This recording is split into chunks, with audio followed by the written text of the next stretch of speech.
Bismillahirrahmanirrahim. Assalamualaikum warahmatullahi wabarakatuh. Alhamdulillahirabbil alamin wal aqibatu lil muttaqin wala udwana illa 'alal zalimin. Wassalatu wassalamu ala sayyidil mursalin nabiyyina Muhammadin wa ala alihi wa sahbihi ajmain wa ba'du. Pada kesempatan yang baik ini untuk kesekian kalinya senantiasa kita panjatkan puji syukur kehadirat Allah Subhanahu wa taala. Dan dengan limpahan taufik, inayah dan maunah darinya jualah kita bisa bersilaturahim dalam rangka mentadaburkan, mengkaji, melihat lebih dekat tentang ayat-ayat Allah Subhanahu wa taala yang menjadi pedoman buat kita semua dalam kehidupan ini. Yang alhamdulillah kajian kita sampai pada kajian tafsir surat Al-A'raf ya, surat yang ke-7 dan sudah memasuki ayat yang ke-54 ini insyaallah. Seperti biasa saya bacakan dulu ayat ini ya. A'udzubillahi minasyaitonirrajim. Inna rabbakumullahu alladzi khalaqas samawati wal arda fi sittati ayamin thumma istawa 'alal 'arsy. ثم استوى على العرش يغشي الليل النهار يطلبه حثيثا والشمس والقمر والنجوم مستخرات بأمره ألا له الخلق والأمر تبارك الله رب العالمين ادعوا ربكم تضرعا وخفية إنه لا يحب المعتدين ولا تفسدوا في الأرض بعد إصلاحها وادعوه خوفا وطمعا إن رحمة الله قريب من المحسنين وهو الذي يرسل الرياح بشرا بين يدي رحمته حتى إذا أقلت سحابا ثقالا سقناه لبلد ميت فأنزلنا به الماء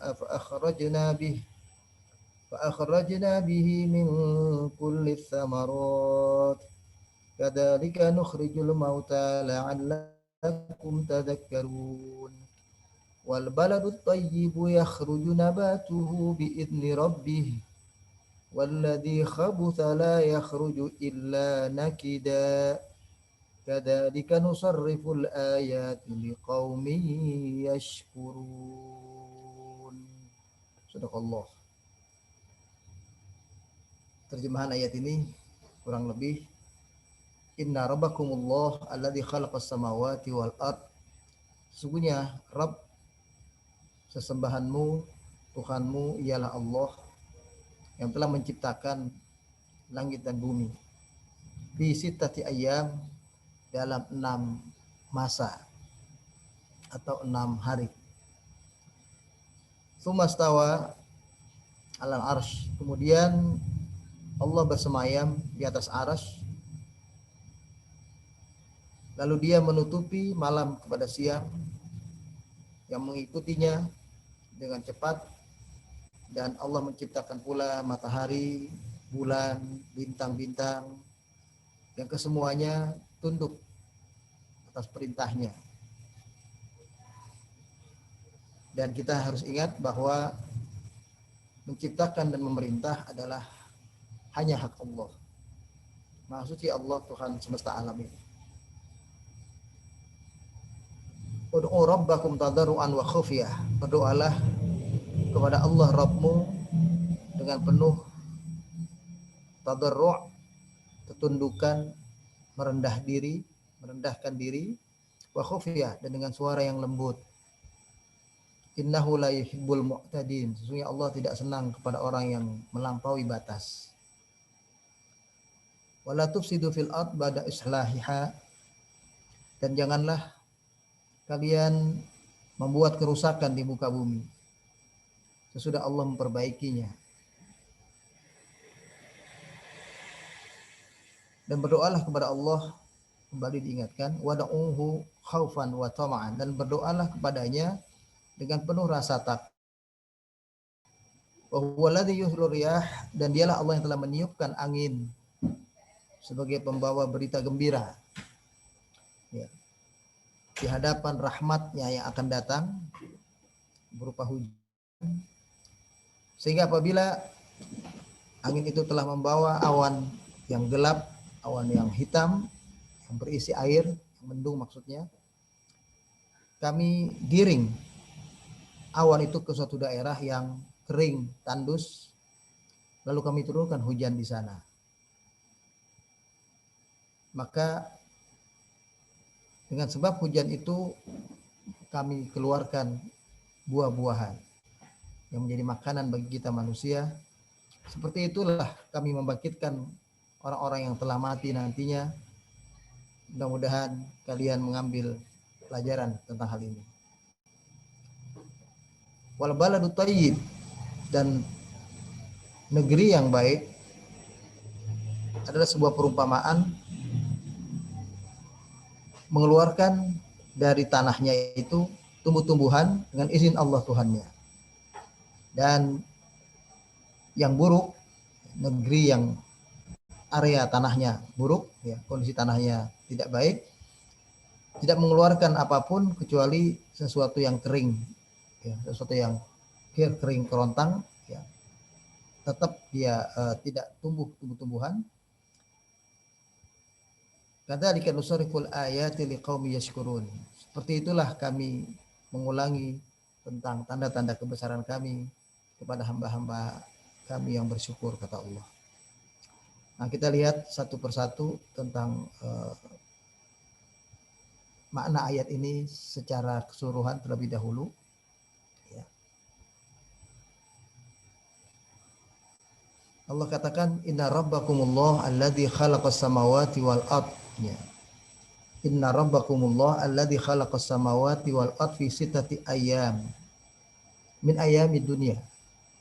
Sesungguhnya Allah Tuhanmu telah menciptakan langit dan bumi dalam 6 masa. 6 masa di sini pengertiannya nanti kita akan dalami. Ada yang mengatakan 6 masa, 6 hari, 6 waktu min ayyamid dunya, dari hari-hari yang ada di dunia yang biasa kita hitung. Ayu fi qadariha bi annahu lam yakun sama syamsun walau sya'a khalaqahum fi lumhah wal adul anhu li ta'dimi khalaqahu tatbib. Artinya kejadian penciptaan langit dan bumi berlangsung dengan kadar ketentuan dan kekuasaan Allah sebelum terjadinya matahari itu sendiri. Jadi penciptaan langit dan bumi ini belum ada matahari, ya. Karena matahari bahagian dari penciptaan langit dan bumi itu. Maka bagi Allah adalah sesuatu yang mudah kalau ia ingin menciptakan itu dengan sekali ciptaan. Tinggal mengatakan kun, jadi, maka semua terrealisasi. Namun demikian, Allah hendak melakukan sesuatu yang bersikap adul anhu li ta'limi khalqihi at-tathbit. Ingin menunjukkan sebuah keadaan tentang penciptaan ini yang tidak perlu harus segera terjadi, untuk memberikan pembelajaran buat kita manusia bahwa untuk mencapai suatu hasil, melakukan sesuatu yang bersifat ada tahapan-tahapan, ada sesuatu yang baik, ya, tidak terburu-buru. Kemudian Allah bersemayam di atas arasy, wa huwa fil lughah sarirul mulk istiwa yaliqu bihi. Jadi Allah bersemayam di atas arasy, menurut bahasa istiwa itu asalnya adalah sarirul mulk, jadi singgasana kerajaan, ya, tempat bersandar seorang raja. Pokoknya tempat yang istimewa yang dipakai oleh raja, ya, tempat tidurnya, tempat bersandarnya, tempat istirahatnya. Yughsil lailan nahar mukhaffifan wa musyaddidan ay yughti kullan minhuma bil akhar. Kata-kata yughsil laila bin nahar menunjukkan Allah menutup malam, ya, menutup malam dengan siang. Nah, ini untuk menunjukkan bahwasanya pergantian keduanya berlangsung dengan smooth, berlangsung dengan perlahan, ya, tapi kemudian waktunya berlangsung dengan pasti. Wasyamsu wal qamar wan nujum Ini disebutkan matahari, bulan dan bintang-bintang ini sebagai bahagian dari isi benda yang ada dalam penciptaan Allah terhadap langit itu sendiri. Dan penyebutannya dengan nasab atafan ala samawat wa rafa' mubtada khabar. Disebutkan dalam bentuk nasab wasyamsa wal qamar wan nujum, itu untuk menunjukkan bahwasanya dia merupakan bahagian dari isi langit. Ya. Musakharat, ya, itu artinya adalah mudallat bi amri. Musakharat mudallat artinya mudallat dia menundukkan dirinya, ya, tunduk, menghinakan diri, menjatuhkan dirinya atas perintah Allah. Bi amrihi ayu bi qudratihi. Allah lahul khalqu wal amru, al khalqu jami'an kulluhu lillah. Maksudnya adalah ketika Allah mengatakan bahwa bagi Allah lah penciptaan itu, maka semua ciptaan sesungguhnya adalah berasal darinya. Kulluhu artinya semuanya tanpa kecuali. Tabaraka wa ta'azam Allahu Rabbu Maliki al-alamin. Maka dari itu Maha Suci dan Maha Agung Allah, zat yang telah menciptakan atau menjadi pencipta dari semua isi alam semesta ini.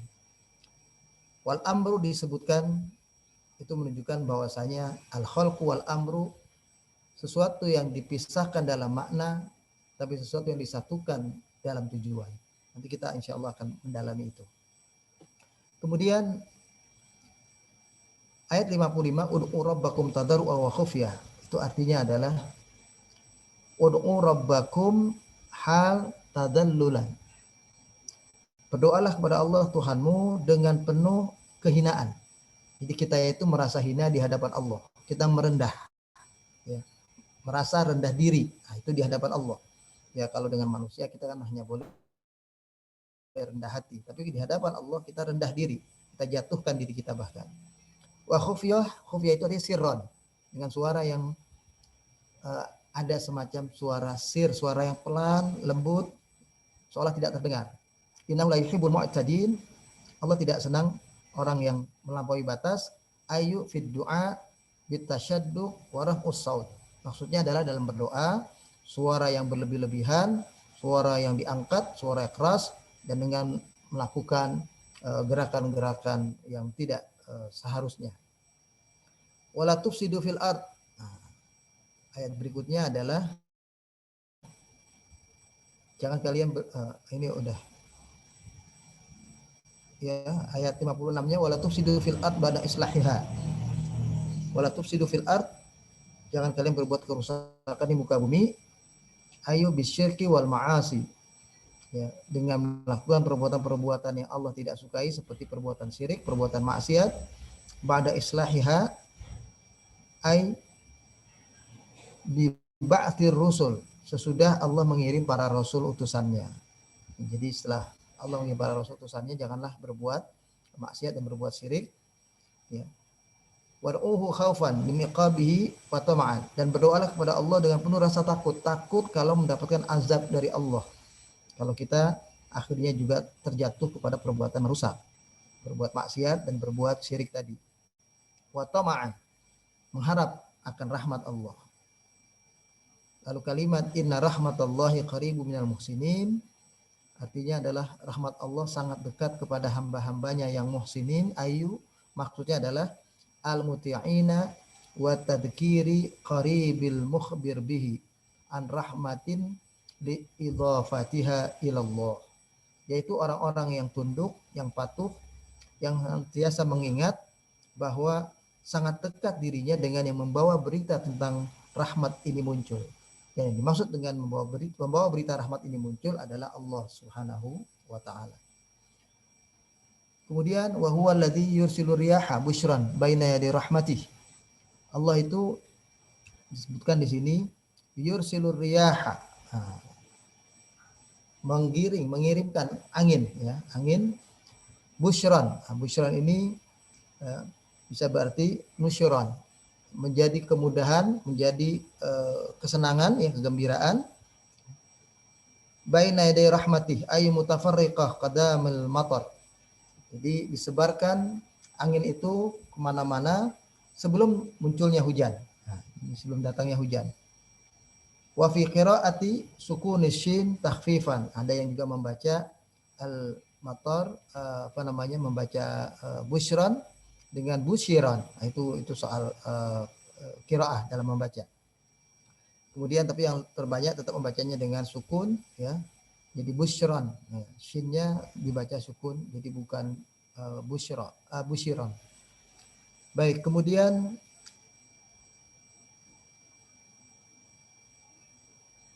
kalimat berikutnya hatta idza qallat hamalat ar-riyah sahaban thiqalan. Jadi ketika telah terasa berat ya, awan itu sudah menanggung air yang banyak di dalam dirinya, nah, itu siap-siap akan turun hujan ya. Ini artinya akan bil matar akan turun hujan. Suknahu ayu as-sahab wa fihi al-iltifat anil ghibah la nabata bihi ayu li ihyaiha. Maksudnya adalah sengaja oleh Allah digerakkan awan itu dari sebuah tempat yang tadinya katakanlah sebagaimana mestinya. Ya, bilma ya, fa akhrajna bihi, kami keluarkan darinya itu adalah air. Bilma maksudnya di sini air min kulli tsamarat kadzalik. Begitu pula Allah tumbuhkan dengan sebab air yang turun dari hujan itu tumbuh-tumbuhan. Ya. Dan kemudian Allah katakan kadzalika al-ikhraj. Nah, begitu pula sebetulnya pengeluaran. Apa pengeluaran yang maksud? Nukhrijul mauta. Allah mengeluarkan orang yang mati. Min kuburihim bil ihya. Ya. Allah mengeluarkan orang-orang yang mati dari kubur-kubur mereka menjadi hidup kembali. Itu seperti Allah menghidupkan tanah yang kering tandus tadi. Allah pilih ya. Kemudian diturunkan awan, diarahkan anginnya ke sana, turun hujan di tempat itu, lalu tumbuhlah tumbuh-tumbuhan, tumbuhlah buah-buahan. Dan yang terakhir wal baladu thayyib, nah, negeri yang baik. Nah, ini maksudnya negeri di sini adalah tanah ya. Tanah yang tempat turunnya hujan tadi itu sebuah perumpamaan di sini. At-thayyib yang baik itu ya, al-adbut turab. Jadi tanah yang berpotensi, tanah yang subur ya, al-adbut turab. Yakhruju nabatuhu hasanan, akan mengeluarkan tumbuh-tumbuhan yang baik, ya, menghasilkan tumbuhan yang bagus. Bi'idni rabbih, dengan izin Allah Tuhannya. Hada ya masalun masalun lil mu'min yasma'ul mau'izah fayantafi'u biha. Ini adalah perumpamaan terhadap orang-orang mukmin yang mau mendengarkan pelajaran, lalu pelajaran yang didengarkannya olehnya itu memberi manfaat bagi dirinya.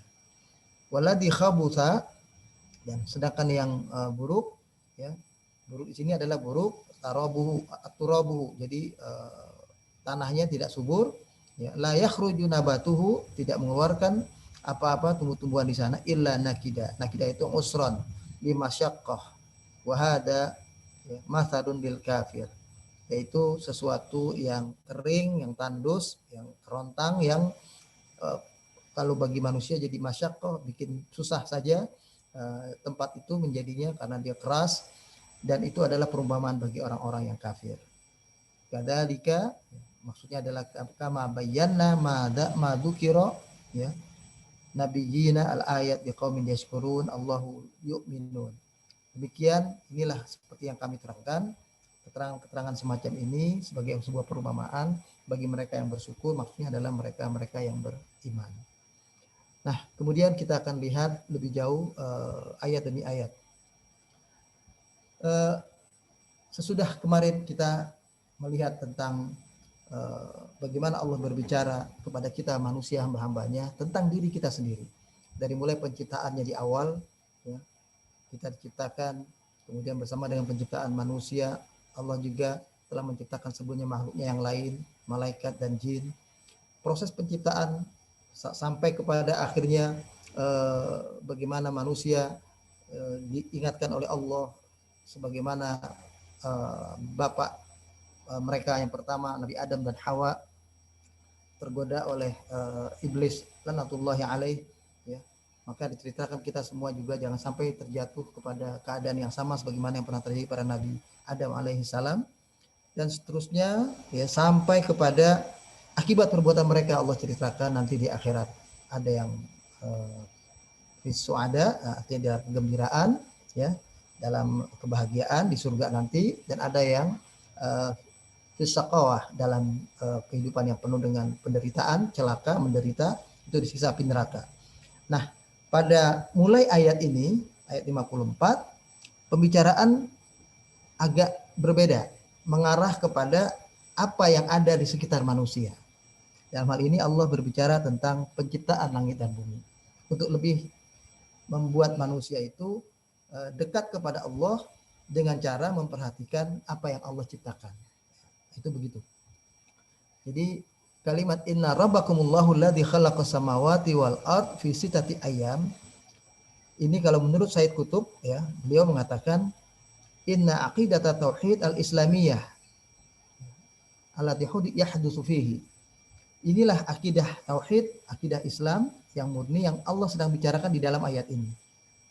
La tad'u majalan li ayyi tasawwurin basyariyyin an dzatillahi subhanahu wa an wala an kaifiyati af'ali.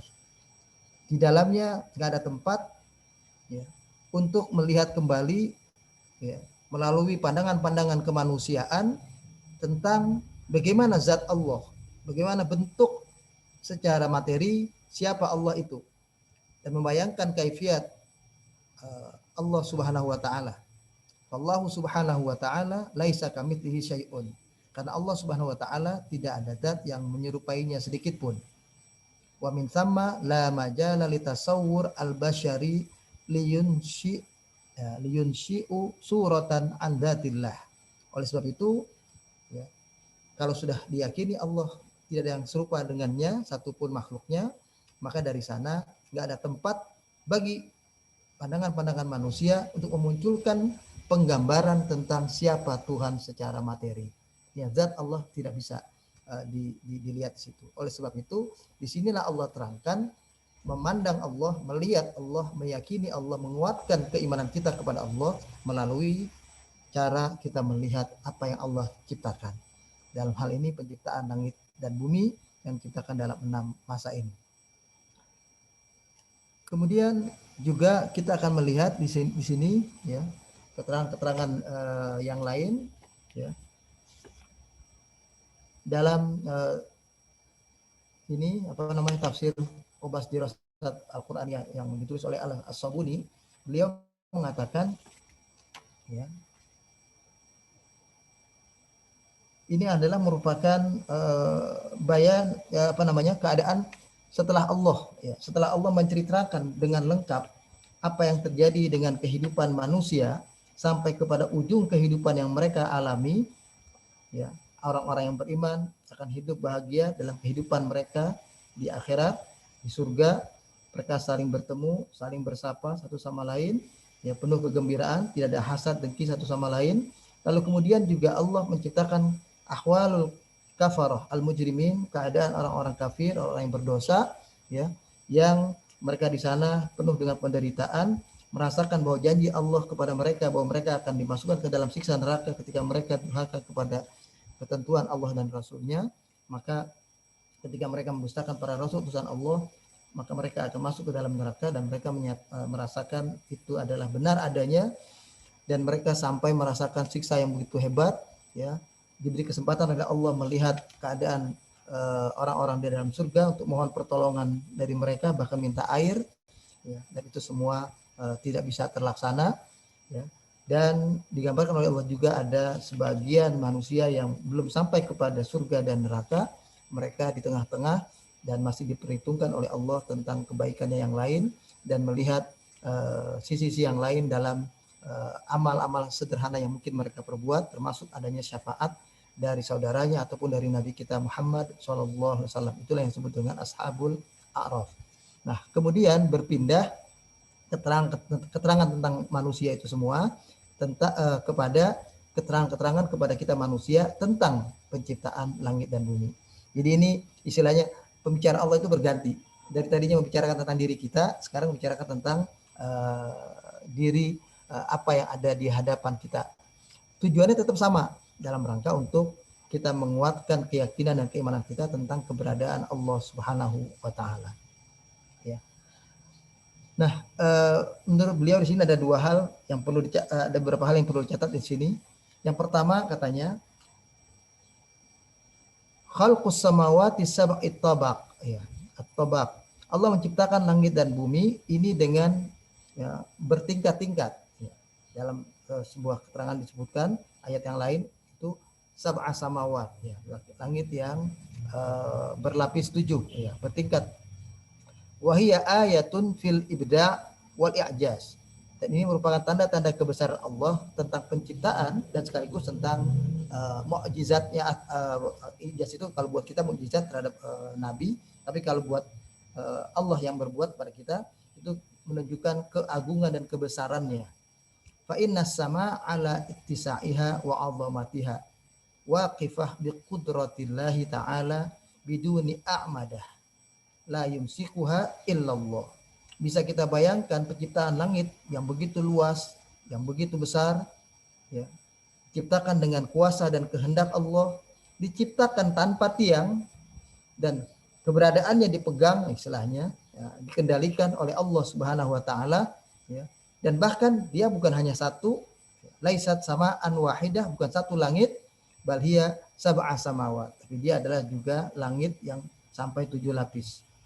Nah, ini merupakan suatu bangunan yang indah, yang luar biasa, sebuah keadaan yang tidak mungkin itu tercipta, terjadi kalaulah bukan diciptakan oleh sosok zat yang maha agung, yang maha kuat, yang maha kuasa.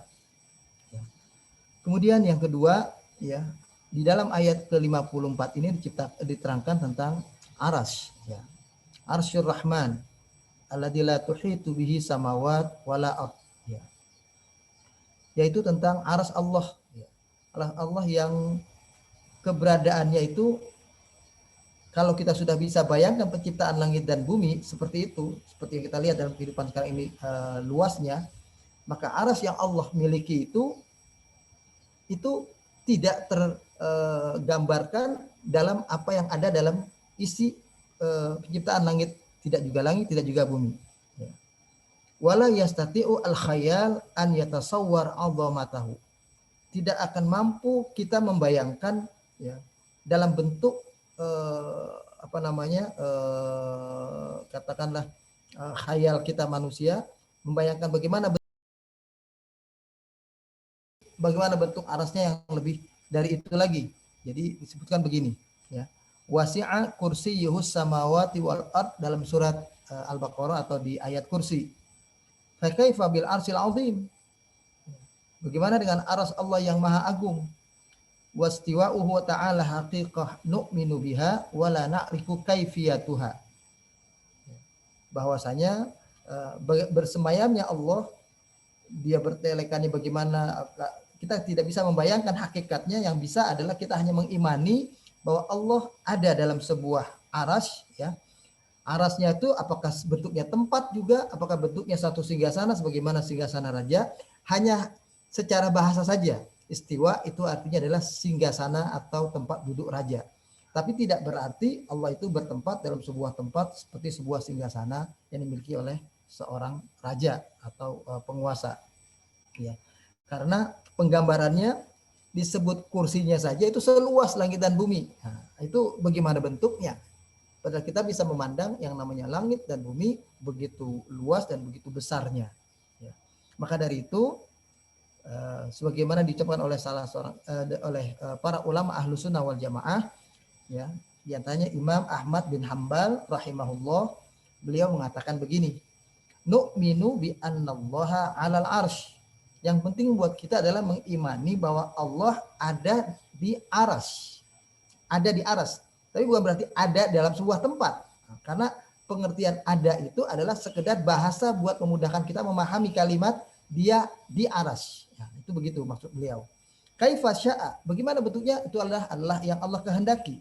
Kama sya'a, seperti apa wujudnya? Sebagaimana yang juga dia kehendaki. Bila haddin, tanpa bisa dibatasi. Nggak ada batasan kita. Wala sifatin, ya, yabluguha wasifun. Nggak bisa juga disifati. Dengan sifat kayak apa bentuknya? Apa seperti yang dalam bahasa tadi, dia singgasana, ada kakinya, ada tempat duduknya, ada sandarannya dan semacamnya. Tidak bisa terbayangkan, ya. Au yuhibbuha had, pokoknya nggak bisa dibatasi dengan satu batasan, berarti dia kayak tempat ada ujungnya di sebelah kiri, sebelah kanan, tengah, belakang dan sebagainya, ya. Naqra'ul ayah wal khabar wa nu'minu bima fihima wa natrukul kaifiyah fis sifat ila ilmillahi azza wa jal. Kata beliau selanjutnya, ya, Imam Ahmad bin Hanbal, yang penting kita adalah membaca ayat ini sebagai sebuah pemberitaan buat kita. Kita mengimani apa yang ada dalam pemberitaan tentang Allah berada di aras itu, ya. Kita tinggalkan kaifiyat tentang bagaimana bentuk sifat-sifat dari aras itu, kita serahkan itu kepada ilmu Allah Azza wa Jal. Itu menurut Imam Ahmad bin Hanbal rahimahullah. Kemudian keterangan yang berikutnya, yang ketiga tentang ayat yang ke-54 ini, ya. Al-kawakib wal aflak, asy-syamsu wal qamar wan nujum. Allah menceritakan tentang penciptaan benda-benda langit yang ada di dalamnya, ya. Matahari, bulan, dan bintang-bintang. Kulluha tahta qahrihi. Semua makhluk-makhluk itu berada di bawah perintahnya, ya. Di bawah perintah Allah. Wa masyiatihi, di bawah kehendaknya. Wa taskhirihi, tunduk kepada ketentuannya. Tusabbihu fi hadzal qada fi hadzal fadha al wasi', ya. Tasbahu fi hadzal fadha al wasi', bukan tusabbih tapi tasbah. Tasbah itu artinya dia beredar, ya, berenang, berputar di dalam titik yang disebut dengan poros dari benda itu masing-masing, ya. La yastadimu najm binajm, ya. Enggak ada satu bentuk benda langit itu, satu bintang, satu planet, ya, satu dengan yang lainnya saling bertuburkan, ya. Wala yukhriju kaukab an madarihi, dan wala yakhruju kaukabun an madari, dan bintang-bintang itu tidak akan keluar dari titik edar mereka masing-masing, ya. Nah, itu yang diterangkan dalam Al-Qur'an di surat Yasin, ya, surat yang ke-36 ayat 40. Lasyamsu yanbaghi laha antudrikal qamar walal lailu sabiqun nahar wa kullun fi falakin yasbahun. Nah, itulah yang diterangkan. Jadi lasyamsu yanbaghi laha, ya, matahari itu sudah seperti itulah dia di tempatnya, di titik edarnya, dia berputar pada porosnya, ya. Antudrikal qamar, dia tidak akan mungkin bisa mencapai tempatnya posisi bulan, ya. Walal lailu, jadi istilahnya tidak bisa matahari mengenai bulan, jadi saling bertubrukan, ya. Dia bersamaan munculnya. Walal lailu sabiqun nahar, dan malam mendahului siang, sehingga tidak ada malam dan siang menjadi satu, ya. Kemudian paling-paling yang disebut dengan gerhana matahari, gerhana bulan, ya, di waktu siang ada sedikit seperti gelap, di waktu malam ada sedikit seperti terang. Nah, itu karena ada terhalang cahaya. Nah, itu di sini dikatakan malam tidak mendahului siang. Semuanya kullun fi falakin yasmaun, semuanya beredar atau berenang pada garis edarnya masing-masing. Jadi berputarnya di situ. Nah, ada ahli bahasa, Syekh Sa'rawi mengatakan kalimat kullun fi falakin ini menakjubkan, kata beliau, itu disebutkan dalam bentuk huruf yang juga berputar. Perhatikan baik-baik. Kullun fi falakin, ya. Kullun itu huruf kaf, lam, fa. Kullun fi, fa, fi ada ya-nya di sini. Huruf keempatnya adalah ya. Kullun fi, ya, itu ujungnya ya. Falakin, balik lagi. Fa, lam, kaf. Di sebelah sini tadi, ya, kullun, kaf, lam, fa, ya. Ya. Kaf, lam, fa, ya. Kullun fi falakin, ya. Fa, lam, dan kaf. Nah, itu dari pembacaan hurufnya juga sudah menunjukkan dia merupakan sesuatu yang berputar. Subhanallah, ya, maksudnya Allah tentang hal ini, ya. Kemudian wali amrin ma aktsarallah subhanahu fi kitabil aziz minal istidlal alal ilmi wal qudrah wal wihdaniyah wal hikmah bi khalqis samawati wal ard. Yang jelas begitu banyak kalau kita pandangi dengan pengetahuan tentang keberadaan alam semesta ini, di situ akan ketemu hal-hal yang bisa menunjukkan tentang kuasa, ya, kehebatan, keagungan Allah, keesaannya, bahwa dia diciptakan pasti dengan satu penciptaan, ya, tidak mungkin dengan dua tiga pengendali, ya, pasti satu pengendali, ya, itu menunjukkan al-wahdaniyah, ya, penciptaan langit dan bumi ini, wa tu'aqibul laili wan nahar, dan itulah yang menyebabkan adanya muncul keadaan malam dan keadaan siang yang berganti, ya. Wa kaifiyatu tubaddilud diya bil dhulam wa bil aqs, dan bagaimana keadaan yang tadinya gelap itu berubah dengan sinar, ya, dan keadaan yang tadinya dan sebaliknya. Jadi istilahnya dengan sinar matahari, ya, kegelapan hilang, ya. Lalu kemudian muncul kegelapan itu, kegelapan hanya bentuk nur atau cahaya. Makanya di sini diterangkan asyamsu, ya, itu mengeluarkan bau. Matahari mengeluarkan bau atau sinar, sedangkan wal qamar itu yunawwir, dia mengeluarkan nur atau cahaya, ya. Kemudian ditutup ayat 54 ini dengan kalimat, ya, waqad khatamallahu al-ayah bihadzal khatam ar-ra'i'. Ayat ini ditutup dengan kalimat ala lahul khalqu wal amru. Ini.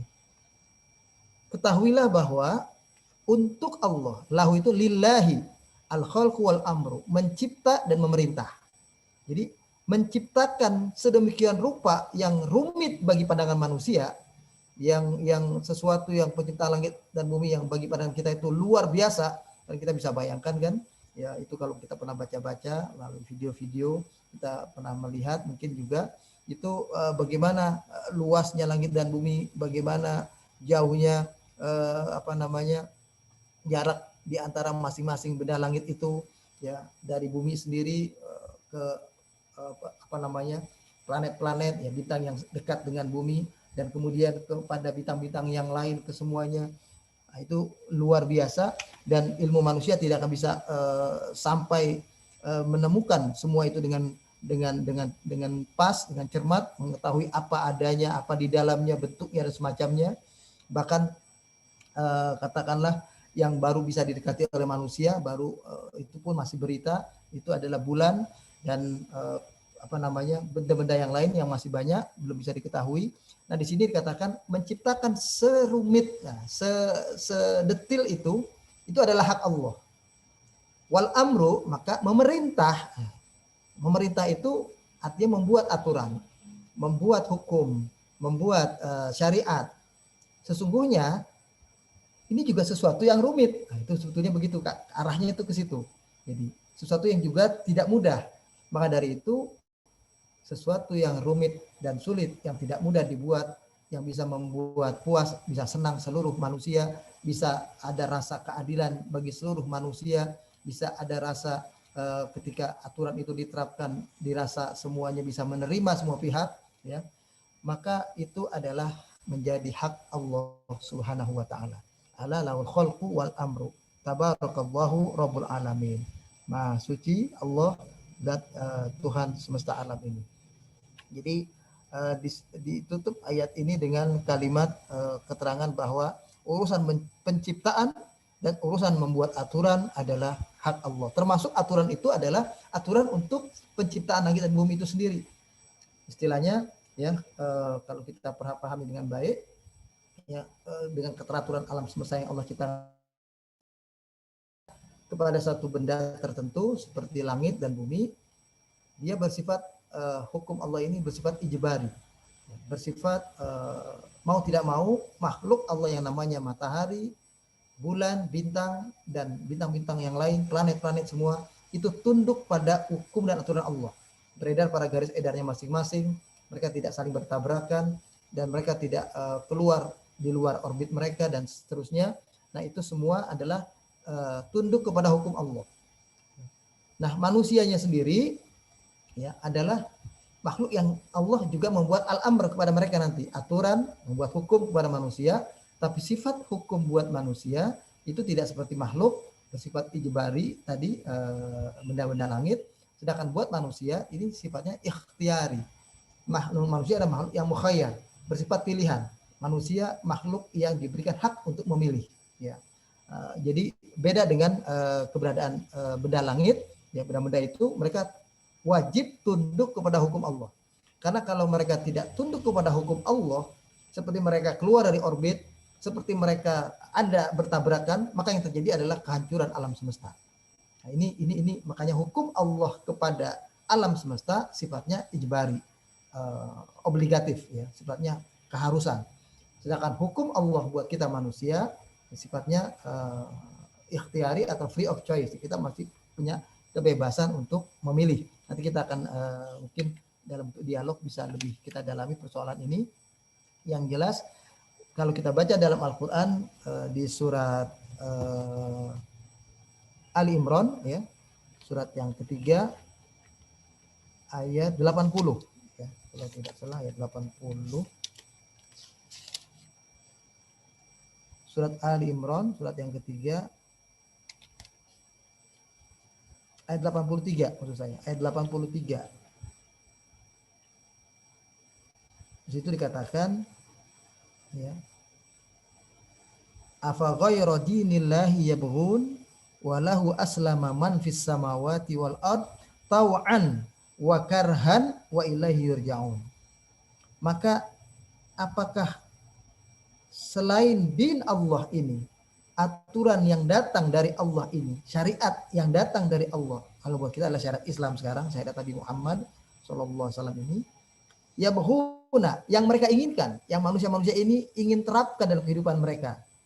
Walahu aslama man fis samawati wal ardh, padahal telah tunduk kepada aturan Allah, makhluk Allah yang lain yang ada di langit dan di bumi semuanya, tau'an wa karhan, dalam keadaan taat maupun dalam keadaan terpaksa. Jadi maksudnya benda-benda langit memang tunduk kepada hukum Allah, ya, tanpa bisa memilih, ya. Ya. Wa ilaihi yurja'un, maka dan kepada Allah lah kita semua akan dikembalikan. Jadi maksudnya kita manusia sebetulnya diharapkan sama dengan makhluk-makhluk yang lain, benda langit itu yang tunduk kepada Allah, meskipun sifat ketundukan mereka adalah kewajiban, ya, obligatori buat mereka harus tunduk, karena kalau tidak berarti kehancuran. Nah, kalau buat manusia sifatnya pilihan, tapi pilihannya juga bukan pilihan tanpa akibah, bukan pilihan tanpa konsekuensi. Ya. Pilihannya adalah pilihan dengan konsekuensi.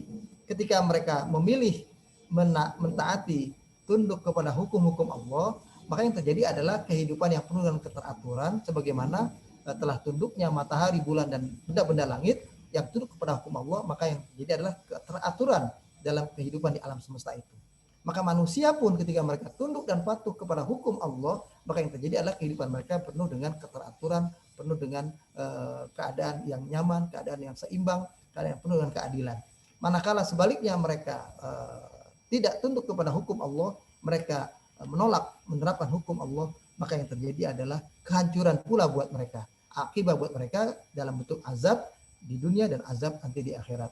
Azab di dunia, ya, dalam bentuk bencana-bencana alam ataupun hal-hal yang bersifat mengundang kemurkaan Allah, ya, terjadi seperti yang fenomena yang sekarang ini banyak terjadi dalam kehidupan sosial kita sekarang, ya. Dan wala adzabul akhirah asyad, dan azab akhirat nanti jauh lebih dahsyat, jauh lebih berat lagi, ya, lebih menyiksa, ya. Nah, itu dalam keterangan tafsir surat atau ayat yang ke-54-nya, ya. Kemudian, nah, ayat yang berikutnya, ya.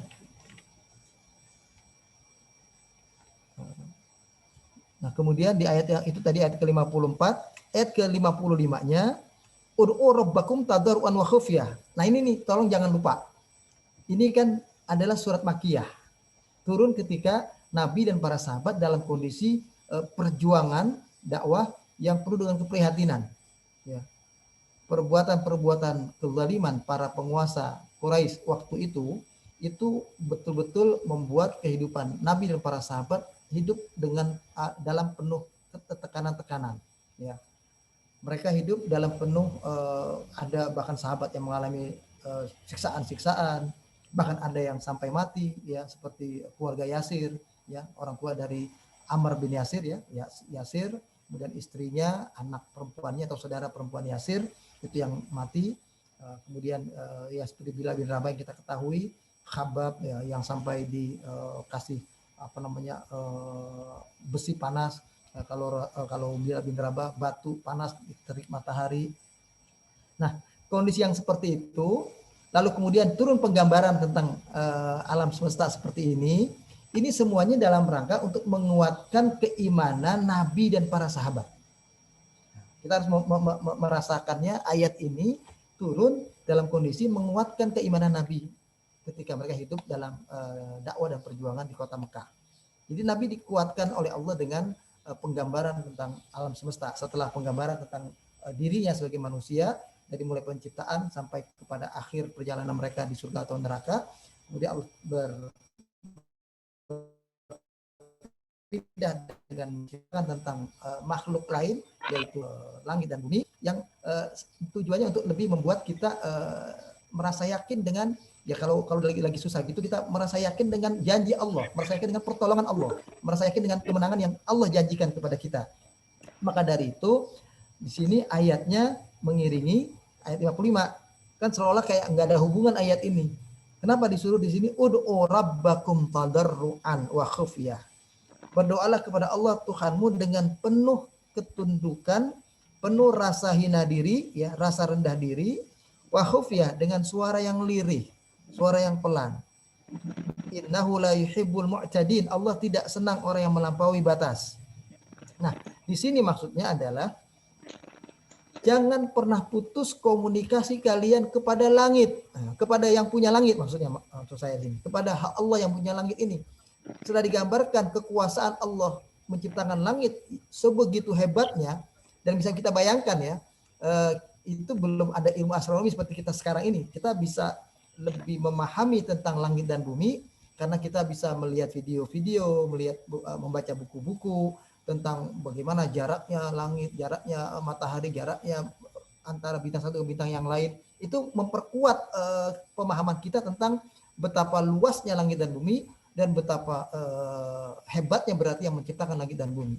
Nah, kita bayangkan Nabi dan para sahabat yang ilmunya belum sampai sejauh itu. Ya, kita tahu Nabi itu disebut rajulun ummi. Ummi itu rajul, sosok yang tidak bisa baca tulis, ya. Dia hanya mendapatkan ilmu dari Allah langsung. Apa yang Allah beritahukan kepada beliau itulah ilmu yang beliau miliki. Ya, meskipun kita tahu ilmu yang datang dari Allah begitu luas, sehingga beliau juga punya pengetahuan yang juga sangat luas. Ya. Nah, dalam hal ini Allah meminta mereka hubungkan diri mereka selalu kepada Allah, jangan sampai, ya, ya, disuruh berdoa ini, berdoa jangan sampai istilahnya kalian menjadi lemah, kalian menjadi patah semangat dalam perjuangan dakwah itu karena sebab kalian tidak dekat kepada Allah Sang Pencipta. Nah, jadi di sini istilahnya dalam konteks supaya Nabi dan para sahabat dan kita semua tentunya dalam kehidupan kita sekarang ini pula disuruh terus berhubungan dengan Allah, ya, dengan Sang Pencipta, dengan yang punya langit dan bumi ini, supaya kita merasa kita itu tidak sendirian. Kita itu bergerak di atas jalan yang diridhoi oleh yang menciptakan langit dan bumi. Kita ini bergerak, berjalan di atas sebuah petunjuk dari yang menciptakan semua ini. Jadi istilahnya kalau kita hidup biasanya merasa perlu backing, perlu siapa yang nolong kita di belakang, siapa yang melindungi kita supaya kita jadi berani. Nah, di sini Allah tunjukkan, Allah ini loh, aku yang punya kuasa ini, yang akan membackingi kalian dalam perjuangan ini, yang akan menolong kalian. Kalian tetap harus bergerak dan tetap harus jadi berani. Ya. Nah, lebih lanjut di sini penggambarannya barangkali, ya, yang ingin saya sampaikan. Allah katakan, innahu la yuhibbul mu'tadin. Allah nggak suka orang yang melampaui batas. Melampaui batas ini maksudnya di sini adalah kita berhubungan dengan Allah sebagaimana yang diperintahkan. Yang waktu itu belum ada ibadah macam-macam, ibadah yang ada baru hanya sholat malam dan berdoa. Ya, jadi yang sudah ada di zaman Nabi ketika beliau berada di Mekah itu adalah sholat malam, qiyamul lail. Ya. Jadi sholat malam itu adalah ibadah yang sudah ada sebelum sholat yang 5 waktu kita diwajibkan. Karena kewajiban sholat 5 waktu itu ada mulai di Madinah, karena turunnya setahun sebelum Nabi hijrah ke Madinah. Peristiwa Isra Mi'raj itu terjadi beberapa bulan sebelum Nabi berangkat hijrah ke Madinah. Nah, kemudian di sini Allah katakan berdoa dengan penuh rasa rendah diri, ya. Jadi jangan merasa ketika berdoa kita itu juga punya sesuatu, kita juga memiliki sesuatu, kita juga bisa sesuatu. Itu kebisaan kita, rasa kepemilikan kita, semua coba dihilangkan berhadapan dengan Allah.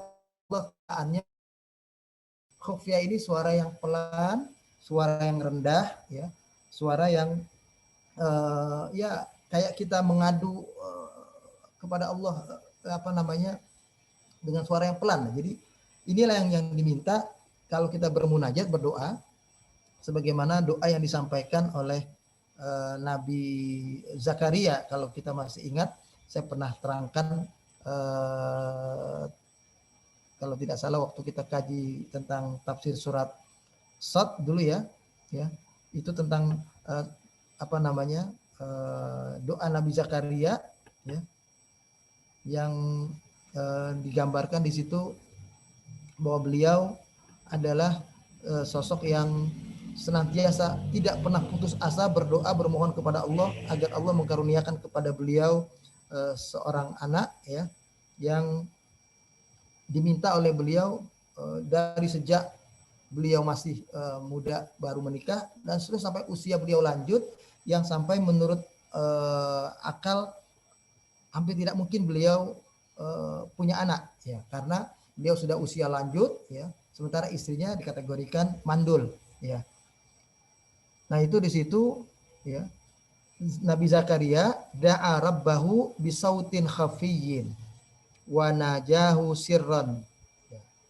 Nabi Zakaria berdoa, bermunajat kepada Allah itu dengan suara yang lembut, suara yang pelan, bermunajat dengan Allah seperti berbisik, ya, sirran, ba'idan an uyunin nas wa asma'ihim, jauh dari pandangan manusia atau orang lain dan enggak kedengaran oleh orang lain pula, ya, li'annallaha ya'lamul qalbat taqiyya, karena Allah tahu hamba Allah yang bertakwa itu seperti Nabi Zakaria enggak perlu berlebih-lebihan dalam berdoa.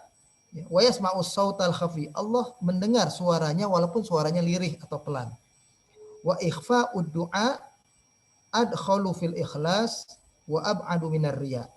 Dan kita bersuara dengan lirih dalam berdoa atau menyembunyikan doa kita, tidak berteriak, tidak bersuara keras dalam berdoa, itu lebih masuk kepada doa yang bersifat ikhlas dan doa yang jauh dari riya, ya. Itu doa Nabi Zakaria. Nah itu digambarkan dan akhirnya kan Nabi Zakaria di ayat di surat Maryam itu di awal-awal itu akhirnya beliau mendapatkan keterangan dari Allah bahwa ini nubasyyiruki bi Yahya, kami akan memberi kabar gembira kepada engkau dengan hadirnya seorang anak yang bernama Yahya, ya, yang tidak ada nama sebelumnya. Di situ digambarkan kepada Nabi Zakaria, ya, ketika malaikat Jibril mengatakan Allah kasih kabar gembira bahwa beliau dijabahi doanya dengan hadirnya seorang anak. Lalu kemudian Nabi Zakaria kan seperti bertanya, apakah mungkin, ya, saya sudah sampai berusia lanjut, ya, sudah beruban. Kemudian istrinya itu adalah sosok yang dikatakan oleh orang banyak itu mandul, mana mungkin punya anak. Lalu Allah katakan, ya, innahu wa huwa alayya innahu alayya hayyinun, sesungguhnya hal itu bagi kata Allah adalah hal yang sangat mudah, ya. Jadi kalimat jawaban Allah kepada Nabi Zakaria di situ Allah katakan bahwa membuat kenyataan mengijabahi doa Nabi Zakaria yang merasa hampir yakin mustahil untuk punya anak itu, Allah katakan kepada beliau, ya, bahwa Qala kadzalika qala rabbuka huwa alayya hayyin, bahwa hal itu bagiku adalah hal yang sangat mudah, ya. Wa qad khalaqtuka min qablu wa lam taku syai'a, dan sebagaimana saat ini aku telah menciptakan engkau, bahkan menciptakan engkau sebelumnya ini aku mampu, belum ada prototipnya, belum ada bentuknya, sedangkan menghadirkan seorang anak sudah ada contohnya, anak yang lain, manusia yang lain, maka ini tentu lebih mudah bagi Allah. Nah ini sehingga ditulis oleh seorang ulama di sini, matarahu sa'ban huwa 'alallahi yasir. Apa yang kalian pandang susah, maka bagi Allah itu adalah hal yang sangat mudah. Wa matarahu kabiran huwa 'indallahi saghirun. Apa yang kalian pandang itu besar, hal itu menurut Allah adalah bisa jadi hal yang sangat kecil. Wa matarahu mustahilan huwa 'alallahi hayyinun. Apa yang kalian pandang sesuatu yang mustahil, maka bagi Allah itu sesuatu yang sangat pasti dan mungkin terjadi, dan itu adalah mudah saja. Faqad alaika an taqra'a babahu. Tugas kita manusia, kalau sudah tahu Allah itu bisa berkehendak apapun, kita hanya tinggal mengetuk pintu hubungan kita dengan Allah Subhanahu wa taala. Wa huwa sayuslihu bi hikmatihi hayataka. Maka niscaya, ya, setelah kita ketuk pintunya, kita berhubungan, bermunajat dengannya dengan suara yang lirih tadi, niscaya dengan hikmahnya dia akan memperbaiki segenap kehidupan kita manusia, ya. Wa sayudfi'u bi lutfihi hazanaka, ya. Dan dengan kelembutannya Allah Subhanahu wa taala, dia akan hapuskan, dia akan padamkan kegelisahan-kegelisahan yang kita rasakan. Wa yujbiru bi rahmatihi kasaroka, dan dengan rahmatnya dia akan mensolidkan, merukunkan, mengkuatkan cerai-berai kita manusia, ya. Wa yuqawwi bi izzatihi dha'faka, dan dengan keperkasaan Allah Subhanahu wa taala dia akan kuatkan kelemahan kita manusia. Nah itu pengertian huwa alayya hayyun yang menjadi jawaban doa dari Nabi Zakaria, yang beliau berdoa kepada Allah dengan suara yang lirih, suara yang lembut. Nah ini juga pelajaran buat kita dalam konteks berdoa barangkali, ya. Kemudian dalam konteks berdoa tentunya seperti itu. Kemudian Allah katakan wala tufsidu fil ard, di ayat ke-55-nya. Ayat 55, jangan kalian berbuat melampaui, berbuat kerusakan di muka bumi sesudah Allah ba'da islahiha, sesudah bumi itu dalam keadaan baik. Maksudnya di sini adalah kita jangan berbuat perbuatan yang Allah tidak sukai kita melakukannya. Perbuatan syirik, perbuatan maksiat, perbuatan melanggar ketentuan-ketentuan syariat. Sesudah Allah perbaiki, maksudnya sesudah kehidupan yang baik yang pernah Allah kirimkan Nabi kepada umatnya, lalu umat itu hidup dengan aman, hidup dengan baik. Sebagaimana buat kita adalah umat Nabi Muhammad SAW juga demikian rupa, hidup dengan baik, dengan aman. Nah kita juga diharapkan jangan sampai merusaknya kembali dengan perbuatan-perbuatan maksiat. Nah untuk menghindarkan diri dari perbuatan maksiat, ya, perbuatan-perbuatan yang merusak, perbuatan-perbuatan yang katakanlah merusak pun juga dalam pengertian yang luas, bisa merusak secara individu. Individu tadi itu sifatnya kalau kita berbuat maksiat, berbuat syirik dan semacamnya. Tapi juga pengertian konteks merusak juga adalah merusak tatanan kehidupan sosial umat manusia. Nah ini juga bisa maknanya ke situ. Oleh sebab itu di ayat ini dikatakan wad'uhu khaufan wa tama'an.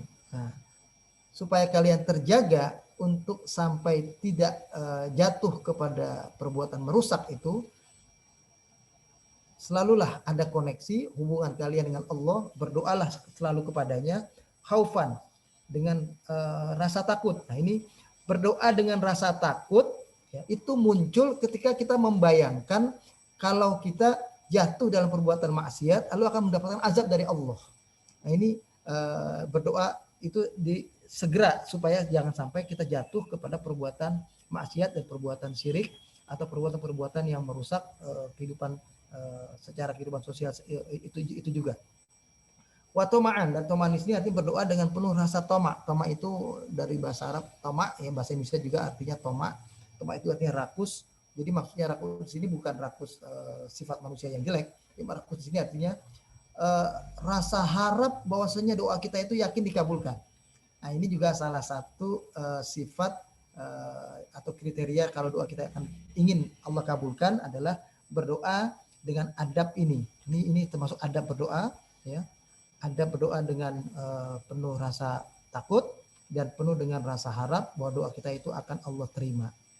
Inna rahmatallahi qaribun minal muhsinin. Ya, kita harus yakin bahwa rahmat Allah yang luas yang akan memberikan jawaban-jawaban semua doa-doa kita itu, harapan-harapan kita itu, harapan kita terhindar dari azab Allah, harapan terhindar daripada siksa Allah nantinya, harapan kita akan mendapatkan kemakmuran, kesejahteraan, kemenangan, pertolongan Allah dan semacamnya. Itu kita harus yakin rahmat Allah adalah yang sangat dekat kepada hamba Allah yang muhsinin, yang selalu berbuat baik. Siapa muhsinin? Nah, ini muhsinin perlu juga kita lihat sedikit. Ya, siapa muhsinin? Di samping keterangan di dalam hadis, orang yang berbuat ihsan itu artinya adalah anta'budallaha ka'annaka tarahu fa illam takun tarahu fa innahu yarah. Hendaklah kalian kalau beribadah kepada Allah seolah melihat Allah, dan kalau kalian tidak melihat Dia, maka yakinlah Allah yang melihat kalian. Nah, itu pengertian ihsan dalam hadis. Tapi dalam Al-Quran diterangkan yang disebut muhsinin itu adalah orang yang punya kriteria hubungannya dengan Allah itu begitu sangat dekat. Dalam bahasa romantis mungkin dibahasakan hubungan yang begitu mesra, hubungan yang selalu terbangun dan terjaga, yang tidak ingin hubungan itu menjadi mudah hilang. Ya. Itu diterangkan di dalam Al-Quran di surat Az-Zariyat, surat yang ke-51 dari ayat yang ke-15, ya. Ayat 15 sampai dengan ayat 16, ya, 15-16. Nah, ini pengertian muhsinin kita bisa lihat lebih lanjut, ya, sampai dengan ayat yang bisa 20-an, ya, nanti bisa kita lihat, ya, yang penuh dengan mata air. Jadi air ini lambang kesejahteraan, lambang kesuburan. Jadi pokoknya kita akan dapat kenikmatan. Akhidina ma atahum rabbuhum. Mereka yang bertakwa yang masuk ke dalam surga itu akan mendapati semua apa yang Allah janjikan kepada mereka. Mereka akan peroleh apa yang mereka inginkan. Innahum kanu qabla dzalika muhsinin. Sesungguhnya mereka dahulu ketika di dunia, sehingga kenapa dapat surga seperti itu? Mereka adalah dulu orang-orang muhsinin. Siapa muhsinin itu? Nah, diterangkan di sini kriterianya. Kanu qalilan minal laili ma yahja'un. Mereka adalah orang-orang yang sedikit sekali ketika waktu malam tidurnya. Jadi diterangkan di sini mereka adalah orang yang juga menghabiskan waktu malamnya untuk berkomunikasi, bermunajat, berdoa, berzikir kepada Allah Subhanahu wa taala. Tidak dihabiskan semua waktu malamnya untuk tidur saja. Wabil ashari hum yastaghfirun. Dan mereka adalah orang-orang yang di waktu sahur artinya sesaat sebelum subuh masuk, ya, sebelum waktu fajar datang. Mereka adalah orang-orang yang senantiasa minta ampun kepada Allah. Lalu ciri yang ketiga, wa fi amwalihim haqqun lis-sa'ili wal mahrum. Mereka adalah orang-orang yang merasa di dalam harta yang mereka miliki itu ada hak-hak orang lain. Hak orang-orang yang jelas dan nyata-nyata meminta kepadanya, maupun yang mahrum, yang malu meminta-minta, tapi sebetulnya mereka adalah orang yang membutuhkan, orang yang susah, ya. Di dalam kondisi pandemi seperti sekarang ini tuh banyak orang mungkin yang seperti itu karena keimanannya mereka tidak ingin meminta, tapi sebetulnya mereka membutuhkan, ya. Ini yang disebut dengan mahrumin. Nah, ini ayat ke-20-nya, wa fil ardi ayatun lil muqinin. Dan di bumi ini terdapat tanda-tanda kebesaran Allah bagi mereka yang yakin. Nah, jadi orang yang muhsinin juga adalah orang-orang yang mengamati, memperhatikan tentang fenomena keberadaan kehidupan yang ada di muka bumi ini. Ya, baik kehidupan suatu bangsa maupun kehidupan perjalanan sejarah umat manusia, ya, perjalanan Nabi dan para sahabat, ya, dan fenomena yang jadi dalam kehidupan di alam semesta ini. Nanti akan sampai juga keterangan itu.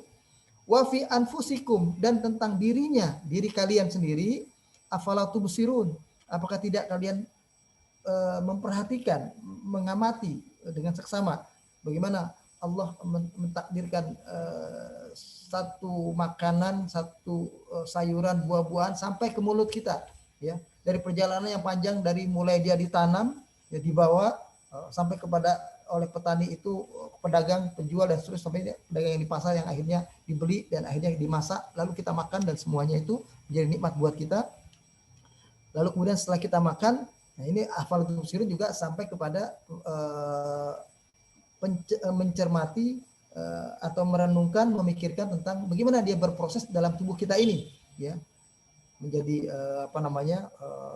makanan yang menjadi darah, menguatkan tulang, menjadi daging, yang menjadi energi, dan semacamnya. Wa fis sama'i rizqukum wa ma tu'adun, ya. Dan di langit itu pula lah rezeki kalian dan apa yang Allah janjikan.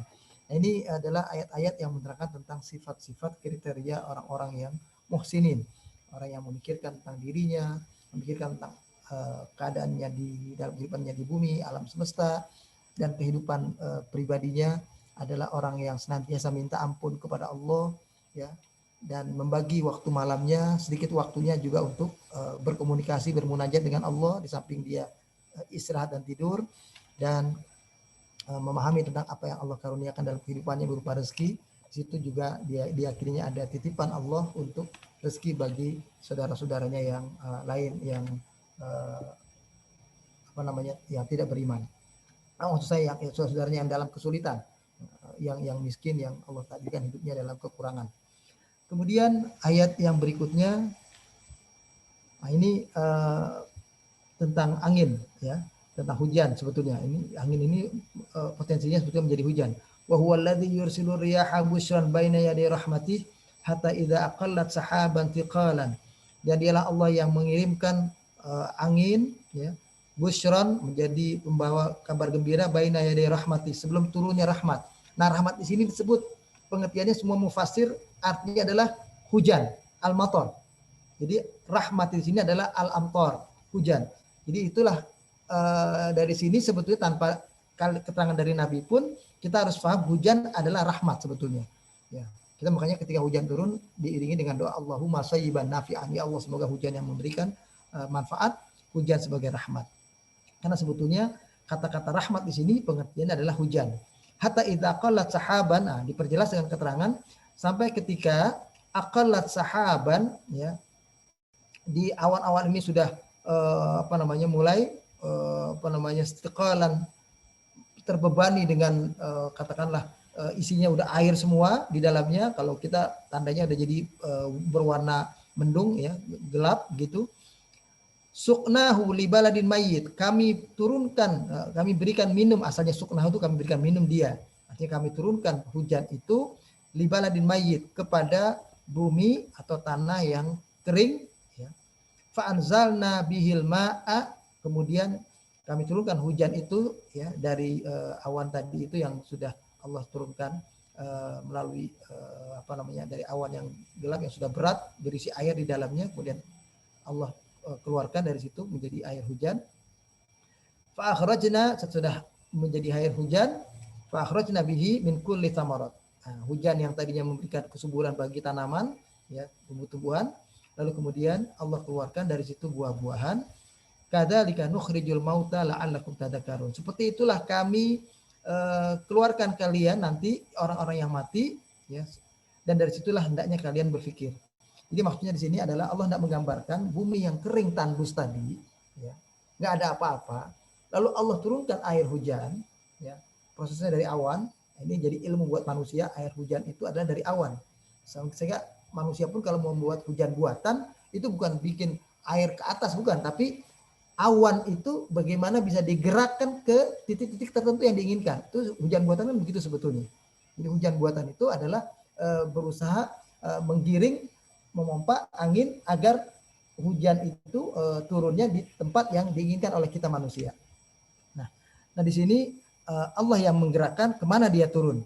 Nah ketika dia turun di sebuah tempat yang tadinya kering gersang, lalu kemudian turun air. Setelah air turun, maka di situ tumbuhlah tumbuh-tumbuhan, tanaman-tanaman, lalu ada buah-buahan, menjadi negeri yang hijau, negeri yang subur.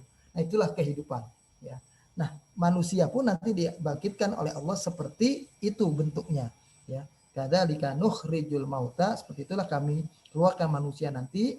Jadi kalau orang yang nggak percaya dengan hari kebangkitan nanti manusia dibangkitkan, apakah dia nggak percaya dengan air hujan yang bisa menumbuhkan tumbuh-tumbuhan yang tadinya dari sebuah tempat yang mati? Katakanlah Saudi Arabia, Timur Tengah sekalipun yang kita lihat dia tandus, kering, bebatuan, itu kalau kena hujan terus-terusan, lama-kelamaan, tetap saja ada air yang merembes ke dalamnya dan akhirnya akan membuat dia menghijau. Nah, belakangan ini dari video-video bisa kita lihat di Timur Tengah, di Saudi itu sudah mulai menghijau dengan hujan yang turun di tengah-tengah mereka. Dan kemudian perumpamaan air hujan menjadi sebuah perumpamaan tentang kematian dan kehidupan. Ini pula lah yang digambarkan oleh Allah tentang keberadaan kita sebagai manusia yang beriman dan yang kafir.